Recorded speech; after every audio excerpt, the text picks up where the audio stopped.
You're running a business and you go from being 0 to a million and then million to 10 million and then 10 to 25, 50 million dollars. If you're watching this right now, you're running a 10 to 100 million dollar business. I'm gonna break down the formula I use on which business gets the most time from me. What's up, guys? Patrick Bet David here says, stop chasing shiny objects. In this explosive Patrick Bet David business breakdown, Patrick Bet David reveals the exact formula he used to scale from $10 million to $250 million exit, and why saying no made him rich. If you're an entrepreneur, business owner, or startup founder, Patrick Bet David's strategy could save you years of costly mistakes. Subscribe for daily business insights, entrepreneur secrets, and Patrick Bet David clips only on Daily Revenue Report. And listen, whatever you think about the guy, he did build an amazing business. I mean, wherever side you're on politically, it doesn't matter, because he's still a good businessman and we can still learn from him. Let's see what he's got to say.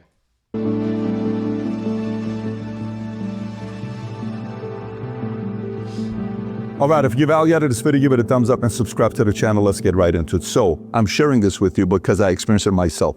Today I get a connect from a guy whose last name is Gemelli. He says, hey, Patrick, I'm gonna get you on my podcast, nice guy. And I'm like, listen, let me kind of share with you my history with Gemelli. While I'm doing 10 million a year in my business, I'm in LA. A good looking guy, Persian guy, comes up to me saying he's got this brand called Gemelli, who is in Neiman Marcus and Nordstrom's and Saks Fifth, and we should get in. Me and my two friends decide to buy 60% of the company. On paper, we own it. Next thing you know, my insurance business for 90 days, this has taken 200 hours away of me putting my time into this. For running lunch, I'm like, I'm gonna go do jackets and all this other stuff. We're gonna compete with Burberry. All of a sudden, I'm like, what the hell am I doing? Every day there was drama with this business. I was so sick and tired of the drama. Eventually I stopped and I said, hey, I don't want to have anything to do with this. We still kept equity. And then I ended up getting nearly 500 jackets in my garage. I can guarantee you what happened, because this happened to me before. I've ran a successful business making $9 to $10 million a year selling weed. I had a weed delivery, and I tried to do a junk removal business at the same time.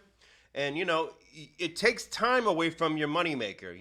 These other projects take time away from your bread and butter, and you start to make less money in your main business. So I guarantee that's what he's going to say. Let's see. For my garage, what are all these jackets for? Long story, don't want to tell you about it. And I said, forget about it. I'm getting locked in here. What am I doing putting my time here to make $30,000, $100,000, $500,000? We're doing 10 million plus over here. Exactly. But because I understood that moment, I almost lost this because of something sexy on this side. I said, I'm not doing this again. I said, I'm gonna go 20 years into the insurance industry. And I started saying no to everybody. Do you wanna buy a real estate, duplex, fourplex? No. Do you wanna get into this commercial real estate deal? No. Do you wanna go open up these 4 subways? No. Do you wanna go buy a McDonald's? No. What are you doing? I'm just doing insurance. That's boring. Fast forward, I sell it for $250 million. Hella smart. That is the smartest thing I've heard this guy say, and I've made this mistake many, many, many times, going after those shiny objects, like you said, So you stick to one business, and then you want to get a big exit, and then you can look at doing other things. So like I said, learn from my mistake. He corrected his mistake before it's too late. I did not get an exit in my company, so I guess it was too late for me. But, it's never too late to learn, and we are here to learn. So whatever I share with you today, I now can do this because I'm sitting on a lot of resources, and I'm able to hire a bunch of leaders that can help me execute what I want to do today. At the beginning, your first run, you are better off locked into the one business you're running because you're fully focused than being distracted all over the place. So let's get right into it. So this lady asked me, Pat, you run Manect, okay? You run BDC. PBD podcast. You have a merch company. Our merch company, just this week, we probably sold, 50,000 pieces of merch, 40,000 pieces of merch, 20,000 pieces. Just this week is what we did, right? So our merch moves. You run a studio. We have talent. We have shows. I create content. This is business content. You got Higher Metrics. It's an HR SaaS software, right? We have a cigar lounge. We run events. What do you put your time into and why? I said, perfect question. Let's kind of process this together. I said, I want you to know how my brain is wired So maybe this will give you a little bit of perspective. I said, out of all these businesses, which one of them do you think makes the most noise that sucks up my energy because it's so noisy, complain, headaches, all this other stuff? Manect, 0 to 10 noise, no more than any other business you run. So I'm gonna put 5. BDC noise, not a lot of noise, but it's one of our biggest business we're on, so I put 6. PBD podcast noise that the market brings in. I can't believe you said this. I can't believe you said that. I disagree. Patrick sucks. Why would he do with this podcast with Benjamin Netanyahu and Nick Fuentes, and then he had Sammy the Bull Carrantes. So it's a lot of noise. So PBD podcast is probably a 9 in noise. Merch, not a lot of noise. Probably a 5. VT Studio, probably some noise because audio, technical, all that stuff. So 7. Higher metrics, not a lot of noise. Boardroom, not a lot of noise. Events could be a lot of noise because it's very, very challenging to run events. So I look at what creates a lot of noise because I want to be able to stay focused. Then he goes to the next one, which is which one's the most demanding of my time. Manect is probably an 8. BDC is probably a 7. PBD podcast is probably an 8. Merch is probably a 6. Maybe even low. I'll put merch a 5 is what I would put it. VT Studio, what would you say? 7 VT Studio? I'll probably put 7 on VT Studio. Higher metrics, probably a 6. Boardroom, probably a 5. Events, when it's in the season, it's 10, but I'm gonna put generally 7.5 is where I'll put it. So now let's go to short-term profit. This is good stuff, man. I mean, he's no slouch. He didn't make his money for nothing. Which one of these makes the most profit short-term? Manect short-term is probably a 1. We're not making profits because we're investing into it heavily with all these engineers that we're bringing up. BDC profit short-term, it's probably an 8 for us right now. It's a very, very profitable business. I may even put 8 to 9. Then you have PBD podcast, it's probably a 7 on profit. Merch is probably a 6. Margins are not crazy with merch, especially when you have a lot of inventory, a lot of COGS. VT Studio is probably gonna be a 6. Higher metrics is probably gonna be profits on the short term, a 1. Boardroom, it's probably gonna be a 7 or an 8. We have a very good product. Events is probably gonna be a 6. But watch this, where we're going now. When we go to long-term valuation, what can Manect turn into? Valuation-wise, a 9? Of course. If this thing goes, it goes. We just announced officially Tony Robbins is the biggest owner of Manect. They literally just made an investment a day before the Ball Conference. Money hits the account. He's the biggest strategic partner of Manect. Outside of me, he's the biggest shareholder of Manect, the great Tony Robbins. So Manect, we're putting a lot of resources into it. BDC, long-term valuation, probably an 8 to a 9. PBD podcast, long-term valuation, 7, maybe a $500 million product, right? Merch, long-term valuation, 7. VT Studio, it depends, could be a 6 or an 8. Higher metrics could be a 9. Boardroom, if we can put a 5 or a 6 long-term. And events, it's probably gonna be a 6 or a 7, right? Then you go to influence, Manect influence.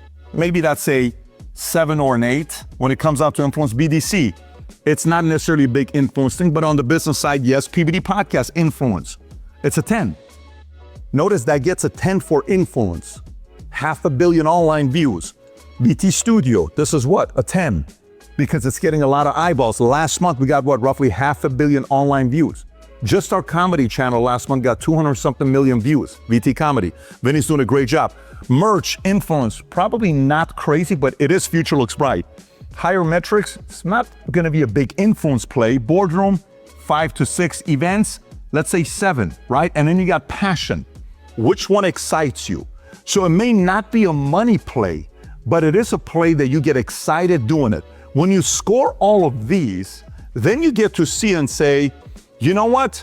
I may not be making a lot of money here, but long-term, oh my God, an impact, this excites me. Sometimes people see and they get turned off by this being low today. Oh, this doesn't make me a lot of money today. Oh, that is so short-term thinking.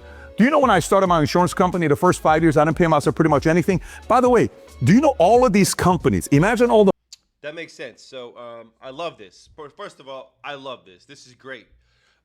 First 5 years, he didn't pay himself anything. That is the right way to do it. If you want to build a really big business, you have to pay yourself as little as possible. reinvest every penny in the business, and then, get to a point where you can pay yourself comfortably without hurting the growth of the business. Smart guy. The money they make together combined. Do you know how much money I've taken off the table for myself? How much money do you think I pay myself every year? Zero. If I get paid a $500,000 speaking fee, this is how much goes in my pocket. If I get paid a $500,000 consulting fee, this is how much goes into my pocket. It doesn't matter what I'm doing. Everything is reinvested here because we're solving for long-term valuation. So whatever you got going on right now, if you're running a good-sized business and you're like, why am I putting so much time into this one business?